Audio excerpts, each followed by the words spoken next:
going on, guys? Civil Gaming here. Today in this video I'm going to be showing you guys a quick update on my last video where we only used 2-star monsters in Summoner's War. Now if you missed the last video, be sure to click the video up here and make sure you like and subscribe to never miss a video. Without further ado, let's get right into it.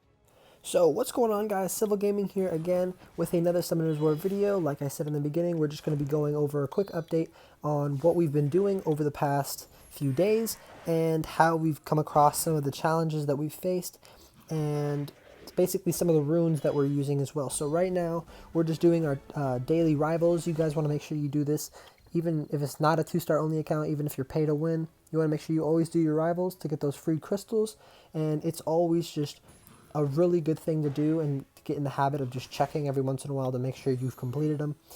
And basically for this account, since we're not going to be using any 3-star monsters or above, crystals are not going to be used for mystic packs where we basically buy scrolls, where we don't summon using the crystals either. We're just going to be using them to purchase things in the game like storage space, or we're just going to be using it to energy refill. So if you're any player, I just recommend that you use crystals to refresh your energy.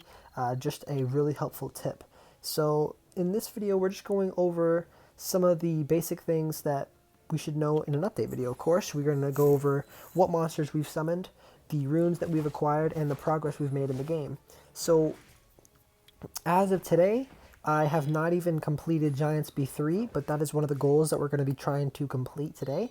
Another goal is to complete hard mode in Mount Sis, and hopefully by my next video we're going to be starting to do hell mode in some of the scenarios, because that's going to be where we get most of our high quality runes for now, since we can't grind high level giants. But today we're going to be trying to do Giants B3, where we can at least get a start in the rune upgrades, and hopefully it all works out. By the way, guys, as I'm texting here, make sure you subscribe and like the video to never miss content.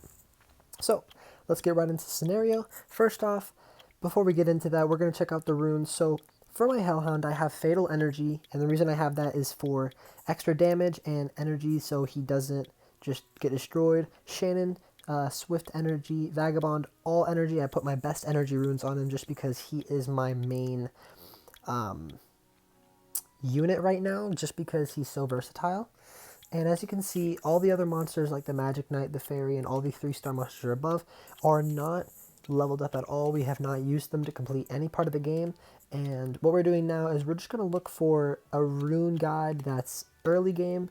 And I think a lot of you guys will agree that Swift Energy is probably the way to go in terms of the howl. You always want speed on your monster. Speed's like the most important stat you can have in the monster. So my plan is Shannon and Howl to have Swift Energy. The plan for Shannon is actually to have 3, like 2, 4, and 6 be HP. And then for my Water Howl, it's going to be Speed, HP, Defense. That's what my plan is. And then for the Howl, eventually, once his base stats get higher due to leveling up naturally, I'm going to be maybe integrating Blade instead of Energy, but maybe incorporate some attack, crit damage, attack, or once he's awakened, maybe speed, crit damage, attack. And for the Vagabond, I'm going to stay all energy. He needs as much HP as he can. No defense, none of that, just a bunch of HP where he can just be a tank and dish out a lot of damage.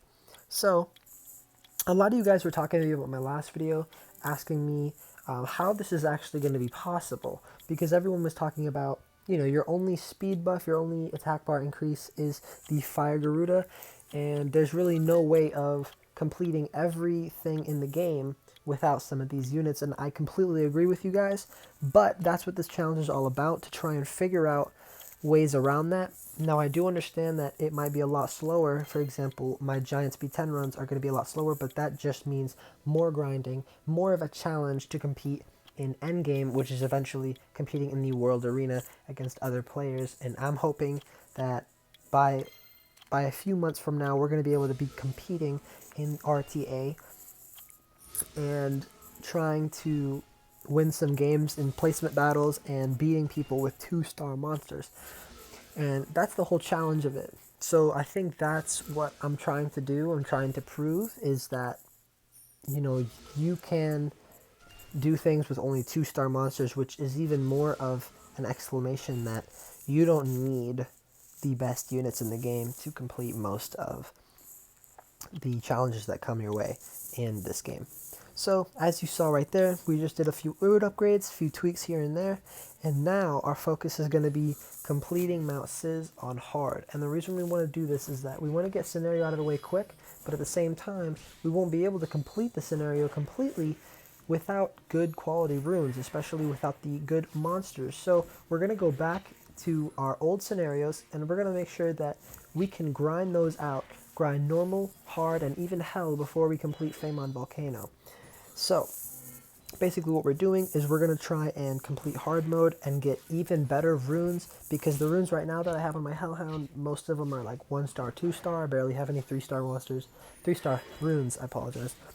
And that's what we want to start improving on. We want to start getting better quality runes, so that way our monsters can do better damage, deal better, have better health to complete scenario, and eventually progress in the game faster. So that's the goal right now. And what we're going to be doing is completing as much as we can. So from those 5 unknown scrolls, we got the Wind Imp and Water Garuda. Now, I'm not going to lock the Water Garuda, even though it is a great unit. I'm going to use this Wind Imp to skill up our Water Imp. Now, our Water Imp's going to be our secondary damage dealer behind Hellhound, Vagabond, and our Water Imp, of course. So, the reason I didn't lock the Water Garuda is because eventually during the week you're going to have Hall of Magic, Hall of Water, Hall of Fire, and through those challenges you get awakened 2-star monsters like Colleen. You're going to get Konamiya, which is the Water Garuda, which is awakened already. So I'm going to make sure that we can save this save this Garuda to skill up our Konamiya in the future once we complete Hall of Fire 3. And I think the challenges are going to be really important because we get some light and dark monsters, especially like the Light Imp, and as well as the Dark Salamander, which is going to be really clutch, even in Giants V10, and the Hall of Light, which is mainly defense. So that's going to be really helpful for it. So we're going to have the Light Imp and the Dark Garuda. God, I can't speak today. But also the Dark Salamander, and those are going to be really crucial monsters, especially Colleen. You got Rakaja, who's going to be an insane healer, who's going to be our second healer besides our Water Howl. And then you're also going to have Konamiya, which is just a cleanser, attack buffer. I mean, there are a lot of 2-star monsters out there that are really useful, and we're going to find ways to make their potential go even higher and prove it.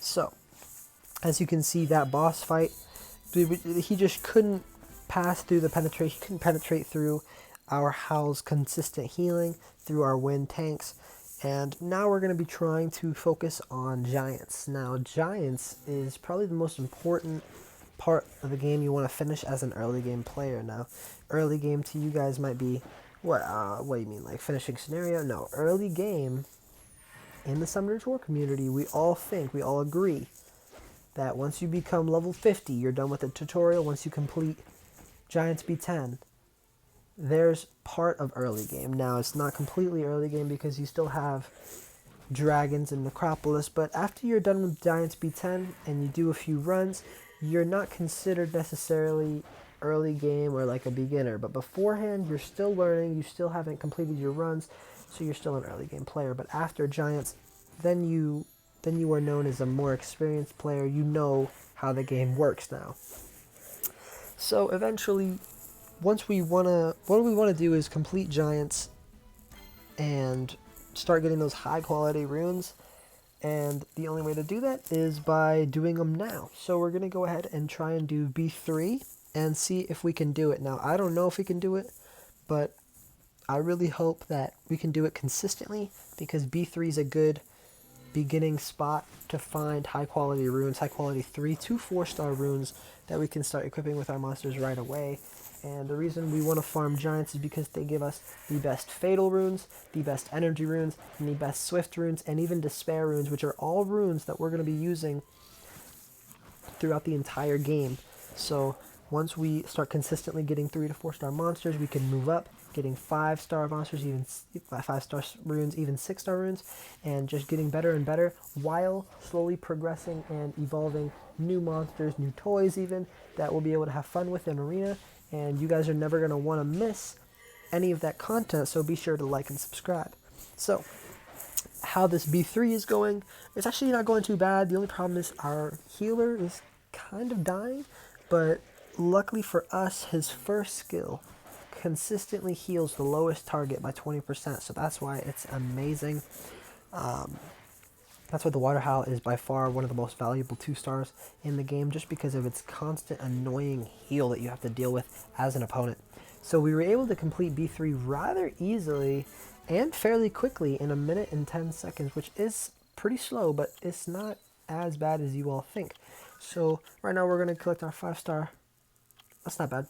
And then we're going to collect these challenges. As you can see, we get Bernard, but unfortunately we're not going to be using Bernard because it's 2-star only challenge. We can use 1-star monsters too, but yeah guys, that's the update. I hope you all enjoyed the video, and as always, like and subscribe, and have a great day. Peace guys.